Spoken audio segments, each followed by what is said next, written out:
So I have just purchased this 2011 Mazda 3, 151,000 kilometers.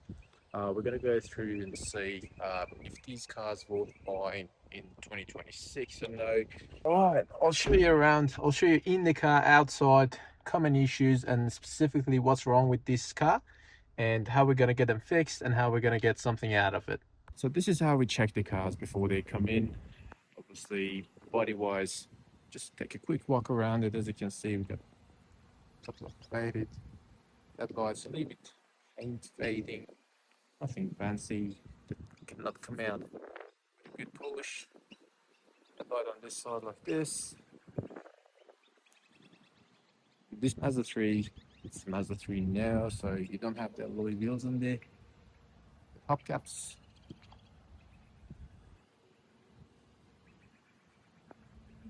A bit of scratch. Maybe surface rust on the wheels.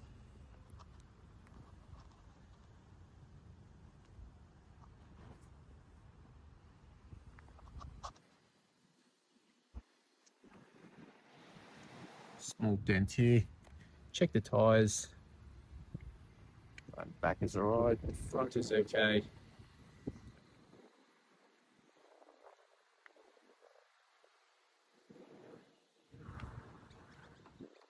Alrighty. One of the most important things when you're trying to buy a used car, this old around 15 years old, is the service history. All those documents that you can find on a car. This generation Mazda in Australia, that's how it looks like for the service history, and you just get it checked. Just a quick walk around. You can see all stamped. It's also so important in selling a car in Australia, which is a good thing to have. All these paperwork can be used while selling it. And we got a problem. We got an engine light on. We're gonna get the auto out to get it checked quickly after we get it to the shop.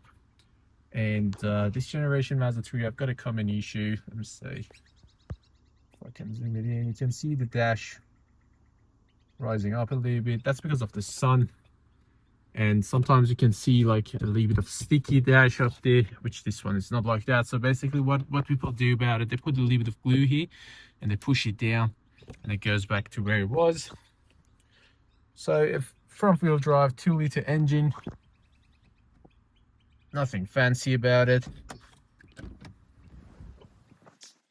So I'm not a mechanic or anything, just I know that they're reliable. Alright, there you go. That's how the engine looks like. Obviously, we're trying to see if we can hear any sort of extra noise coming from it, which in this case we can't, which is a good thing.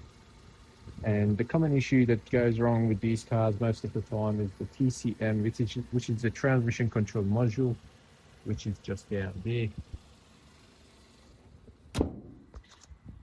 So it is under the battery and it gets affected by the heat. And it's an electronic board that you can just get it changed. Nothing to do with the transmission itself, which is also nice. It's not a massive big job. So that's some good space that you're getting with a hatchback model.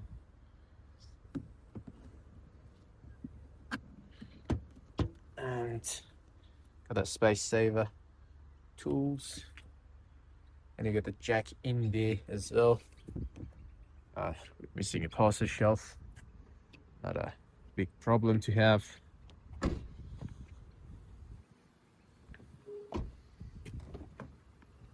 Right, we've got to take it to the shop, put the auto in and see why do we have an engine light on. So whoever owned this car before, they had a dog. We got like all these dents in the back. Let me see if I can show you. And we got a doggy sticky in the back. Alright, let's take it out for a drive, see how it feels. Righty, let's see how a Mazda 3 with an engine light is gonna drive. Got a 2-liter front wheel drive engine, which is kind of like the most boring Mazda 3s that you can drive on the road. They come in plenty of different other exciting models, but it is what it is. These kind of cars are the kind of cars that people like to buy. It's not about what I like myself, it's about what people want. That's what's good for business. But we got a small engine light on. I can't see anything wrong with the car, to be honest. They're pretty much basic cars.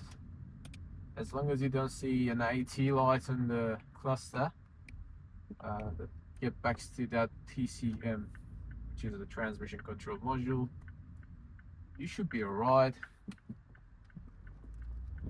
Good.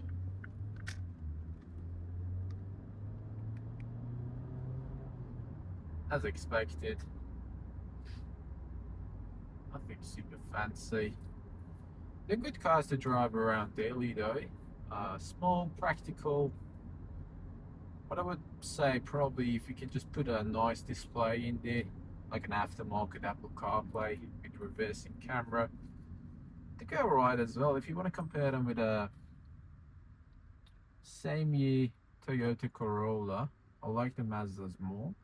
They're a bit more sporty, and you feel like the handling is better.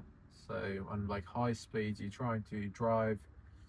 Maybe just an example, you go to Great Ocean Road, you're trying to enjoy your life, and you don't want to get reminded that you bought yourself an economical car, so you can't enjoy yourself. No, with Mazdas, it's not going to be like that. So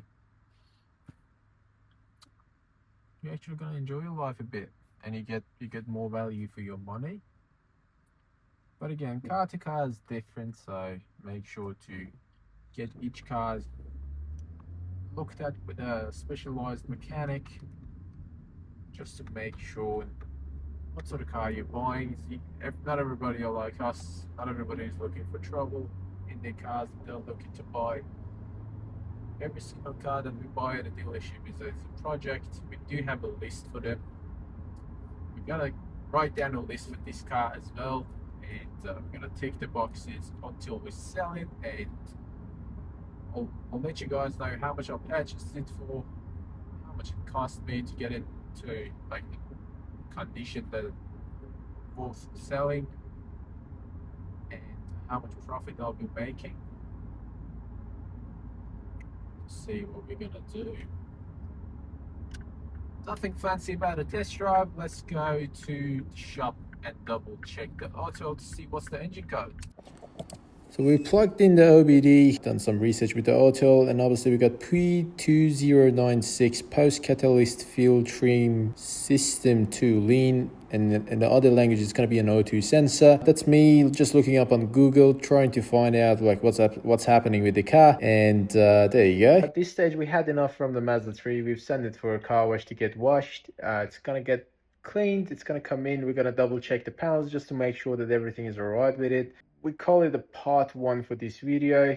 Part 2 is going to be the sale and what was done on the car for the repair and how we got it sorted. Thank you for watching.